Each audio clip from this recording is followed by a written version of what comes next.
Hi guys, today we're going to be going over a new language called JavaScript, and in the last 2 weeks we learned about HTML and CSS. So let's do a little quick recap of what we've learned so far.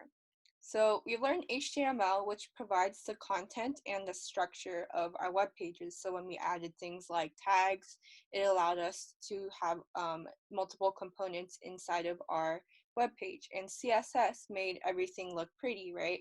We had we were able to stylize certain aspects and use the idea of IDs, classes, and div to create certain components to decorate our site.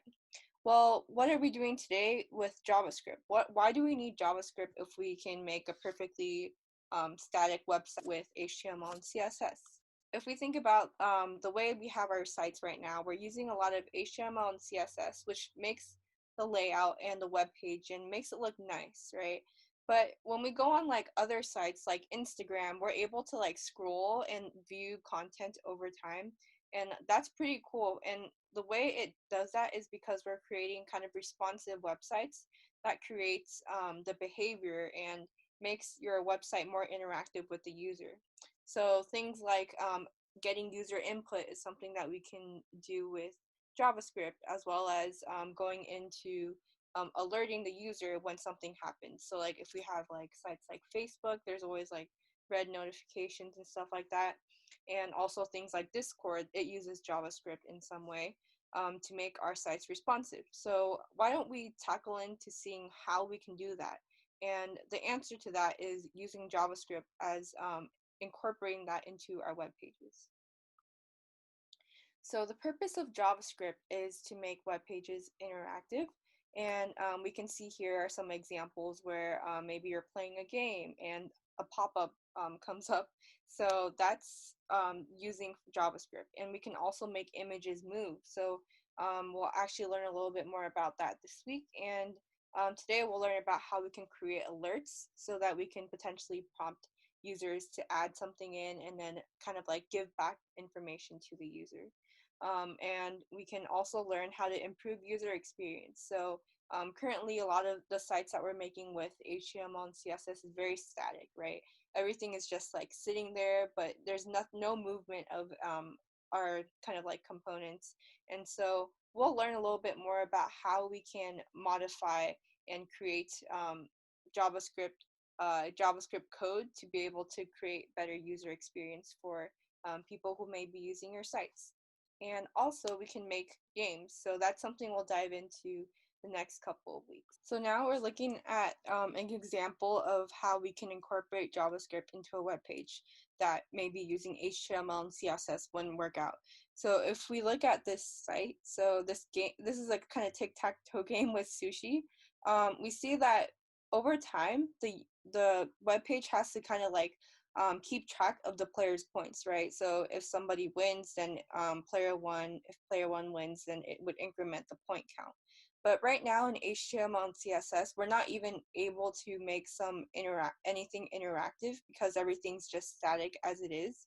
And so using JavaScript, we're basically kind of like building the brain of our web page to keep track of things that may be changing. So like in this case, we'll look at the points that may be changing for each user, and also restarting a game. So what happens when we restart a game? Well, we have to set everyone's point count to 0 and start over, right? So these are all components that JavaScript is helping us kind of keep track of. And we'll also we'll dive into the data types that we're going to use to keep track of that. Today we'll cover JavaScript, which is also a programming language along with HTML and CSS. And it kind of works along kind of like to think like HTML, CSS, and JavaScript are like three best friends. And in order to have a really awesome site, it would be great to incorporate some JavaScript, even if JavaScript is definitely a much more challenging language. And that's why we're going to start with kind of the fundamentals, like learning about how we can write JavaScript. And especially where we're going to write that today is on the console. And I'll actually introduce that to you and how we can open the console on our local browser. And we'll also dive into a little bit about data types. So dealing with data. So if user inputs some like some letter, then how do we take that into our logic of our kind of like the logic of the code, right? We want to do something with their input. And so we'll learn a little bit more about that today. Okay, so now I'm going to teach you how to open up the console. The reason why we're using something called the console is essentially where we're going to write all of our code for JavaScript to kind of test it out, right? So we always need to figure out if our code works, and if it works, then we're going to add it to our HTML. And so let's kind of figure out first how to open our console. So the way we would do this is there's commands in the reading below. So for a MacBook, since I'm using a MacBook right now, we can do Command, Option, and I. So click all of those together, and what pops up, I'm using Google Chrome right now, is this console that opens up. But let's go ahead and write some JavaScript code. So the data types that I'm going to introduce to you today is there's 4 different types. So there's going to be something called strings, and strings is really just anything that is enclosed inside of either a double quote or a single quote. So if I say something like hello world, when I write hello world and I click enter, what happens is it just tells me like, hey, you wrote hello world, cool. But what if I wanted to, like, what if inside of my quotes, I wanted to add a single quote, right? So if I'm using a single quote, how can I add another single quote into my, like, string, right? So this is a string. So what we're going to do is use this backslash, which is kind of an escape character. And I'm going to say a single quote. And what I expect is, so this component is going to represent a single quote, and this one's also a single quote, but this is all enclosed inside of a string, which is also contained inside of a single quote. So if we enter, we're going to get exactly what we thought, because essentially this backslash is telling JavaScript like, hey, I'm going to write a single quote, but it's going to be inside of a single quote. So this is kind of the logic using a backslash and single quote.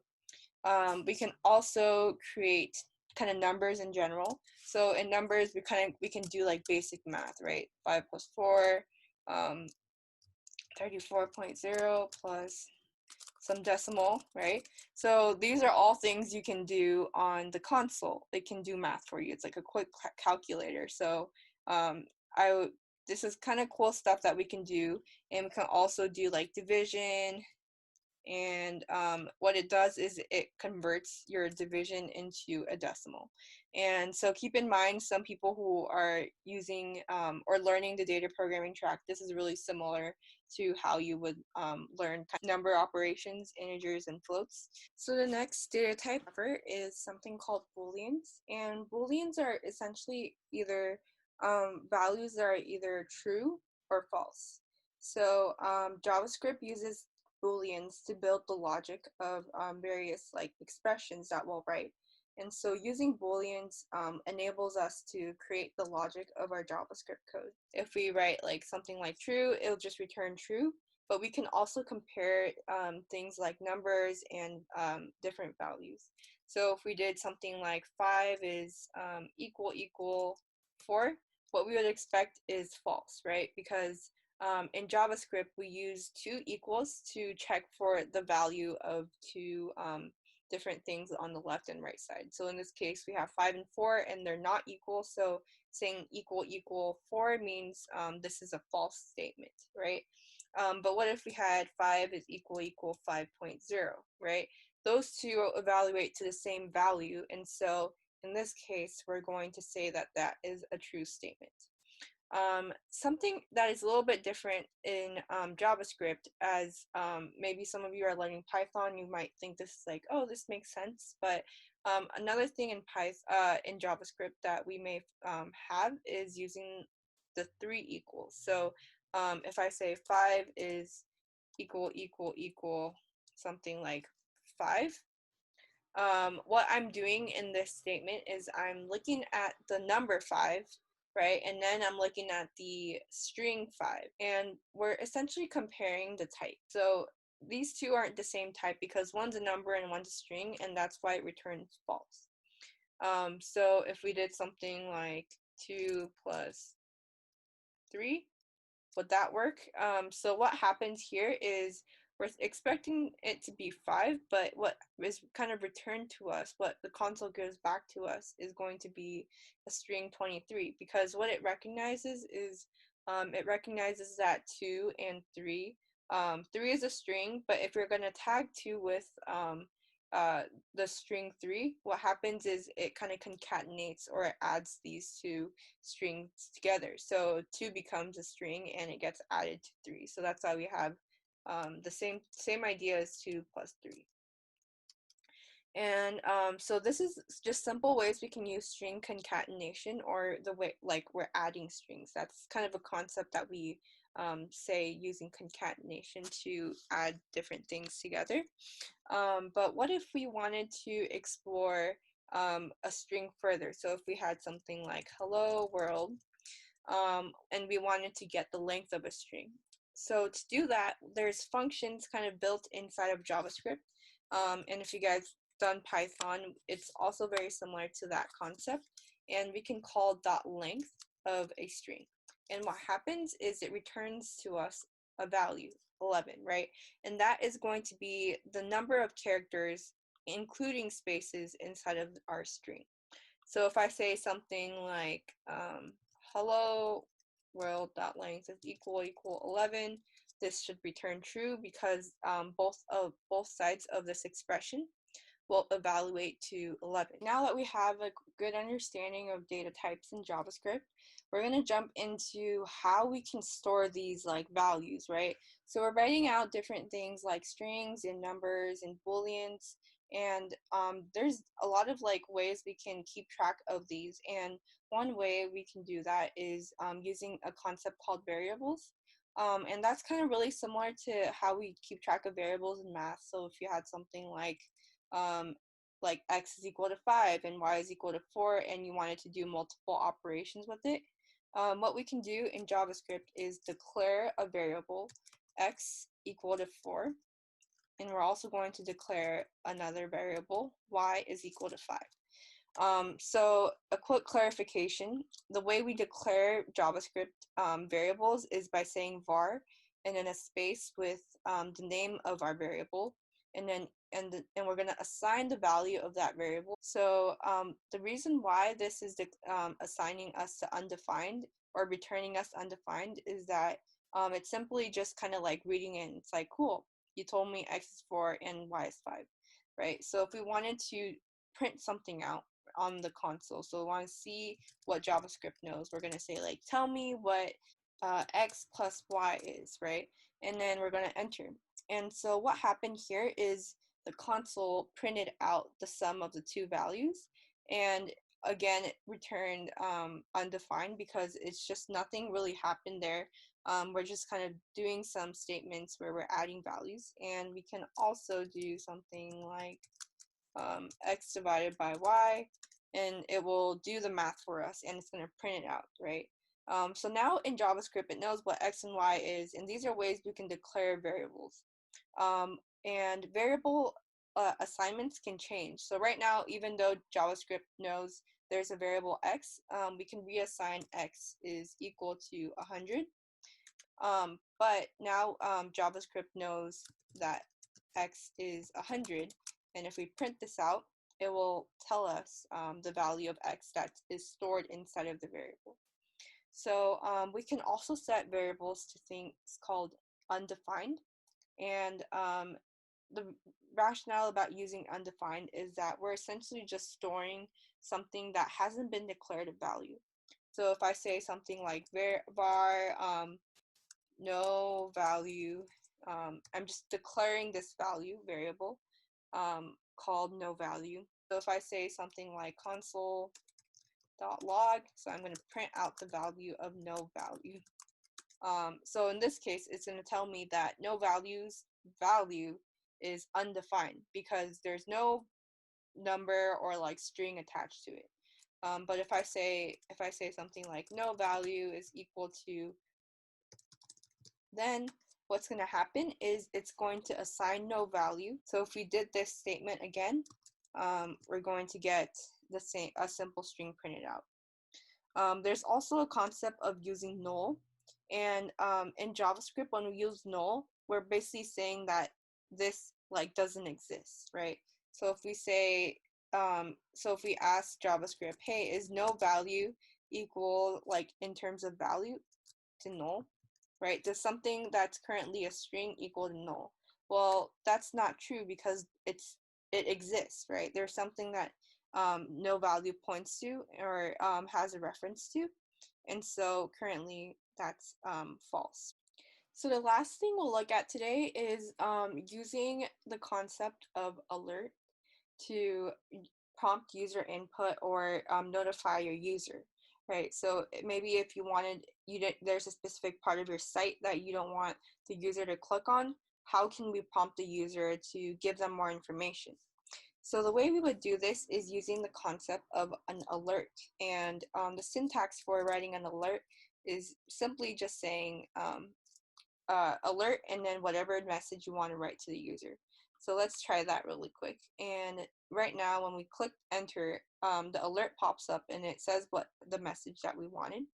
And so that's essentially how we write an alert. And you can write any message in there. You can write 1 + 3 and the console will evaluate that and return 4. But what if we wanted to ask the user to input something and then we're going to compute something that they entered? So if we say like, we can use something called a prompt. So we're going to get, let's say the age, or sorry, the age of the user. So if I say prompt, how old are you? Right, so now I've asked the user, how old are you? And whatever they give back to me, whatever they write into the expression or in the box, it will return and set the variable age equal to that value. So if I say like 100, right, and then it's gonna print out okay. And now let's check what happened in JavaScript behind the scenes. And we can print out age and we see that the value has been modified. Things like prompt and alert will allow us to create more dynamic websites that can notify the user of various actions that we're going to be performing. So a quick recap of what we did today is we learned a little bit about JavaScript data types, and we learned how to open the console, which is really the center of where we're going to kind of test all of our JavaScript code. And we also played with the idea of using alerts and prompts in order to gather user inputs or notify the user of things happening on our site. And so I highly encourage you guys to review how these kind of like this process works, because it's really important to know the fundamentals of JavaScript, and because we're going to be writing some more kind of higher level code that will be a little bit more challenging. So please review, and thank you guys for watching the lesson.